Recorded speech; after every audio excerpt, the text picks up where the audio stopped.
नमस्कार, आप देख रहे हैं day to day news Bharat. हमारे साथ बातचीत करने के लिए मौजूद हैं दिल्ली सिख गुरुद्वारा मैनेजमेंट कमेटी के महासचिव जगदीप सिंह कालो जी। सर, जिस तरीके से पूर्व अध्यक्ष हरमिंदर सिंह सरना ने मुलाकात की है राहुल गांधी जी से, उसको सियासी मुद्दा बनाया जा रहा है दिल्ली सिख गुरुद्वारा प्रबंधक कमेटी की तरफ से। नहीं, ये सियासी मुद्दा नहीं है। ये बड़े अफसोस की बात है कि सिखों के मुद्दे की आवाज़ लोकसभा में, पार्लियामेंट में उठाने के लिए राहुल गांधी को जाके हरविंदर सिंह सरना मिल रहे हैं। सो बड़ी हैरानी की बात है कि जिस पार्टी को वो बिलोंग करते हैं, श्रोमणी अकाली दल को, उसके अपने 2 MP बीबा हरसिमरत कौर बादल और सरदार सुखबीर सिंह बादल हैं। क्या वो कैपेबल नहीं है, जहाँ उनके ऊपर विश्वास नहीं है, जहाँ उसमें भरोसा नहीं है? क्या कारण है कि आप राहुल गांधी के पास जा रहे हो? पंजाब से जो सिख MP हैं, उन किसी MP को अप्रोच कर लेते। बहुत सारे सिख MP है पंजाब के, राज्यसभा में भी और इसमें लोकसभा में भी, तो उनके ऊपर भी विश्वास नहीं रहा आपको। राहुल गांधी जिसका पिछोकड़, जिसकी परिवार ने अकाल तख्त साहिब टेहरी किया हो, जिसने वहाँ हरमंदिर साहब में फ़ौज को भेज के बेदबी करवाई हो, उसके पास आप जाके गुरु घर की सिखों की जो बात है वहाँ पे पार्लियामेंट में उठाएंगे? ये इससे बड़ी, मैं समझता हूँ, अफसोस वाली बात और कोई नहीं हो सकती।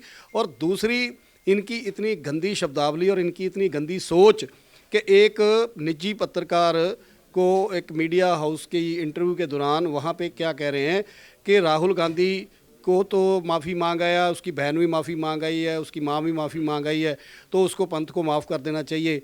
तो मेरे को लगता है कि ये इसका संतुलन दिमाग का ख़राब हो गया। और अकाल तख्त साहब, जो कि गुरु हरगोबिंद साहब सच्चे पातशाह जी ने जिसकी सृजना की हो, जिसमें हर एक सिख का शीश झुकता हो वहाँ पे, और उसको सिर्फ एक सिंपल बिल्डिंग करार दे रहा है कि अगर उसने बिल्डिंग तो ढाई है।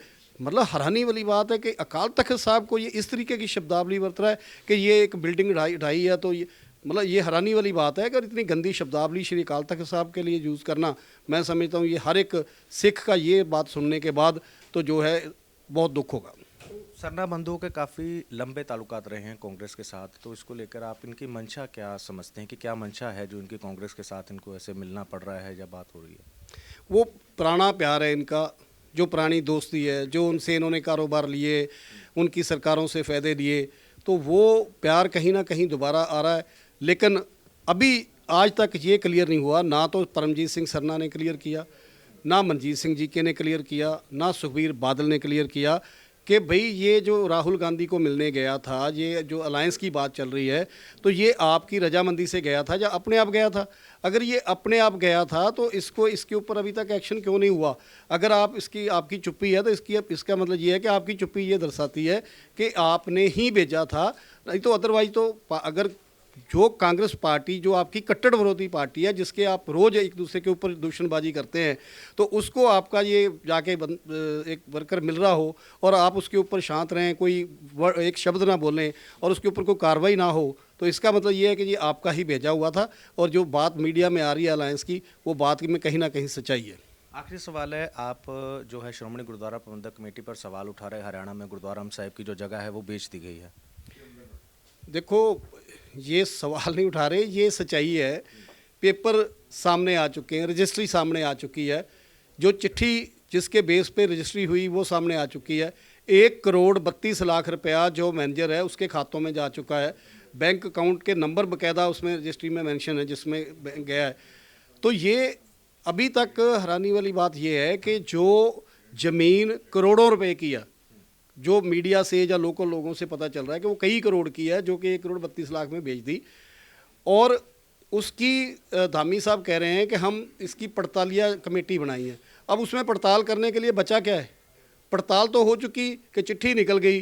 चिट्ठी आपकी अगर फर्जी, आप कह रहे हो फर्जी है, अगर वो फर्जी है तो आप अपना डिस्पैच रजिस्टर दिखा दो उस डेट का कि उस डेट में कौन कौन सी चिट्ठियाँ निकली, ये चिट्ठी उसमें है कि नहीं।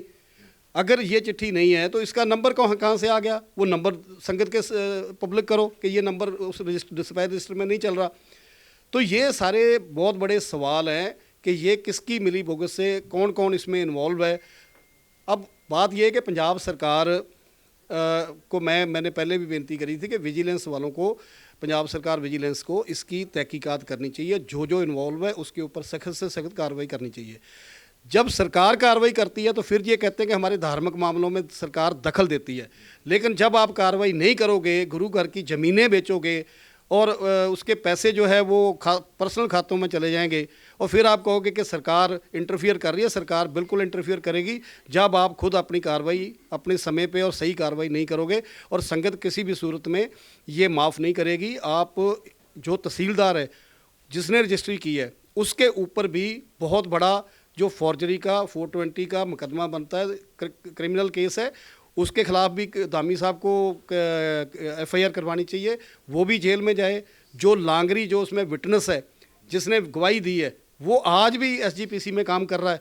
तो इससे क्या जाहिर होता है कि कहीं ना कहीं हैंड इन ग्लव किस किस का है वो तभी पता चलेगा जब विजिलेंस जांच होगी इसकी। धन्यवाद हमारे साथ बातचीत करने के लिए। तो ये थे महासचिव दिल्ली सिख गुरुद्वारा मैनेजमेंट कमेटी जगदीप सिंह कालो, जो हमारे साथ खास बातचीत कर रहे थे। वीडियो जर्नलिस्ट करणजीत सिंह के साथ Devendra Singh, day to day news Bharat, Delhi.